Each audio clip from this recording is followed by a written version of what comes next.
Welcome back to Touring History. I'm Greg Stink, where we make the past more entertaining than whatever algorithm is trying to show you next. I'm Lane. And I'm Algorithmic Dave, Yeah, still I thought you were amazed. Pete Twinkle. Well, I'm that too, but I'm still amazed that people used to have to physically go to a library to settle arguments. You Hmm. know? I Yeah, don't know why they went to a library to settle them, I don't but think I ever settled an argument at a never. library, but I just went to I'll, take out I'll a go book. along with you. Yeah. But imagine having to walk somewhere just to prove your friend wrong about a random fact. Yeah, yep. That's what the Guinness World Records book is all about. Do you know Exactly. that? Yeah, all right. People can Google that. No, no, no. Tell us. Tell us. Uh, well, in the pubs of Ireland, there would be an argument about who had the, biggest potato or whatever, and the Guinness company decided they would start keeping a list of all the records on file to settle disagreements in pubs, and that became the Guinness Book of World Records. Oh, that's a great snippet. I got the biggest potato here, lad. I brought it in. It's the size of my son. The size of my son. This is Sean. Sean's my potato. You know you're Irishman, don't I you, know. Mr. Irish guy? All right, well, today we're exploring July 31st, a date that's brought us space missions, patent applications, and some truly jaw-dropping examples of how royal affairs can literally reshape entire religions. And That's potatoes. that But sounds saucy and salacious. Speaking of July 31st, we have a voice memo from a listener. Oh, Sezso, what do you have for us?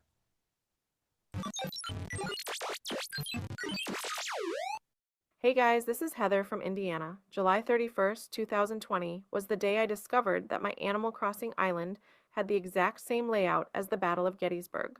I'm a Civil What? War history nerd, so I spent the entire pandemic recreating the 3-day battle using turnip fields and decorative fencing.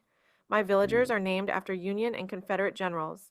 Tom Nook is clearly profiteering off wartime economics. I gave guided tours to my friends over Discord, complete with PowerPoint presentations. Yes, I made what? PowerPoints about my virtual Civil War battlefield. No, I'm not embarrassed. History education through Nintendo is valid. Thanks, guys. And where do I find those apple cider donuts you were talking about a few episodes back?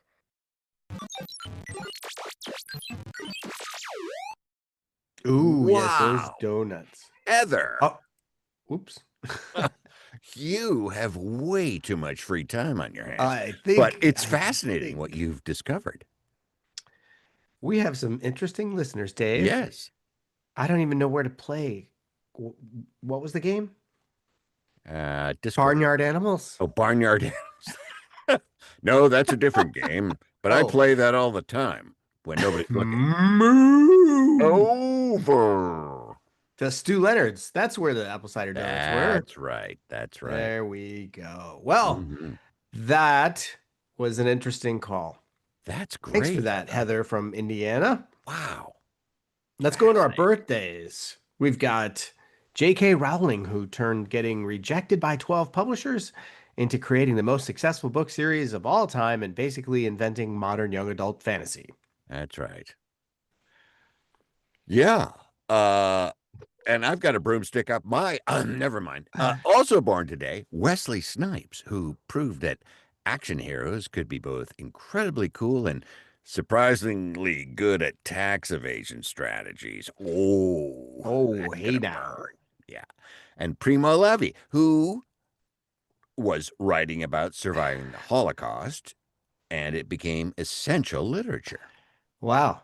And then we can't forget Milton Friedman, Oh yeah. born July 31st, 1912, economist who basically convinced the world that free markets could solve everything, which worked out variably. Sort of. Yeah. Sometimes, Yeah. usually.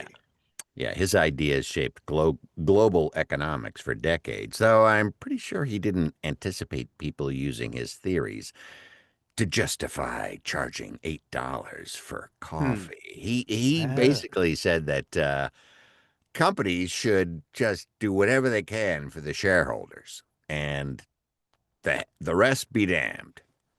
Yeah, and let the invisible hand of the market Right. slap you across the face. Yes. But what's that hand doing now, Salacious Dave? Good segue there, Lane. Scandal time, Oh July boy, 31st, salacious time. 1498.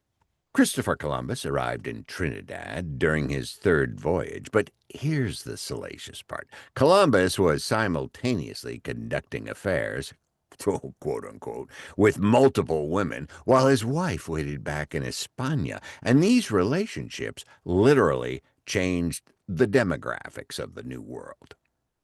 Oh, well, it sounds like we're back in the familiar territory of Columbus being terrible in new and creative ways. That's right. Columbus had a well-documented affair with Beatriz Enrique de Araña, who bore him a son, Fernando, while he was still married to Felipa Perestrello.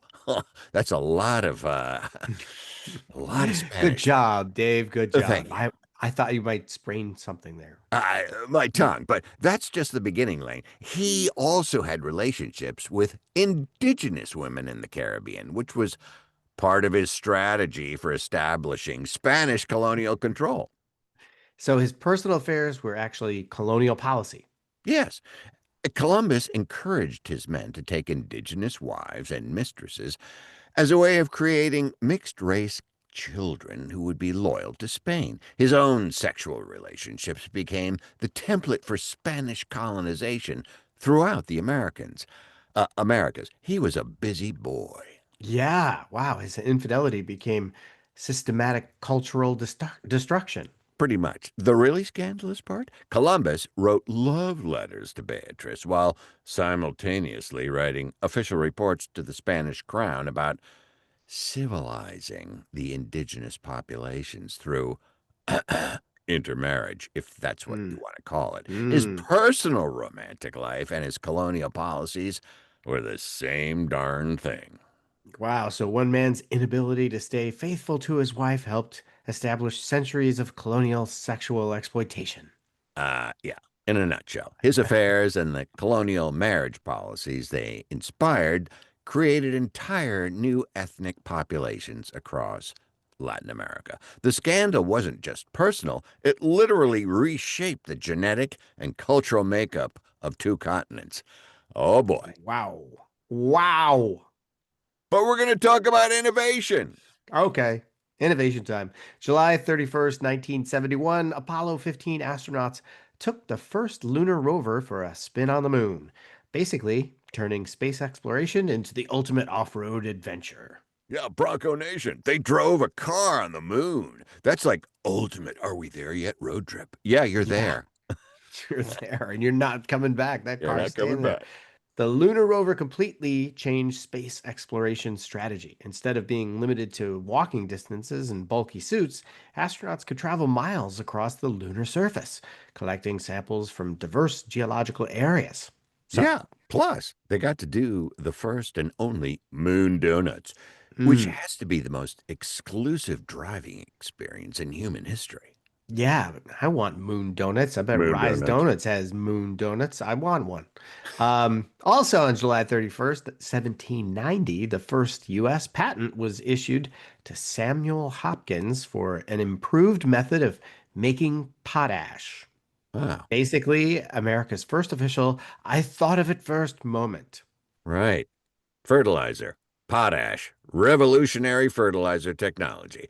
Though I bet Sam Hopkins never imagined his patent system would eventually protect things like one-click purchasing and slide to unlock. Yep. Wow. That's a big gap between I don't know what that means, but I get it. potash. Potash. Fertilizer. Something you won't find at the cheese store of Beverly Hills. I don't No, think no, but so. let's talk about the cheese store. Yes, they have been perfecting the art of deliciousness there since 1967. Really? Yeah, Wow. yeah. They're still celebrating the return of Baba Brothers. And honestly, if you're not eating authentic Calabrian charcuterie, you're basically insulting your taste buds and 4 generations of Italian family tradition. That's right. Exclusively back at the cheese store, Bava Brothers uses heritage pork with calabrese paprika, fennel seeds, and red pepper, aged for a month and pressed for 2 weeks. It's the kind of sopressata that makes you understand why people get emotional about food. And not to mention their Induja Calabrese spread is basically spicy spreadable perfection. Add it to pasta, pizza, or just eat it with crusty bread while questioning every other food choice you've ever made. Please. Yeah, so visit cheesestore.com or head on into their Beverly Hills location. With over 600 imported cheese varieties plus Bava Brothers' triumphant return to their shelves, your kitchen is about to become a destination worth traveling for. The cheese store of Beverly Hills, where every meal becomes an event and your previous food standards become embarrassingly low. That was a good one, Dave. Thanks. That one's a cute. Ah, ah.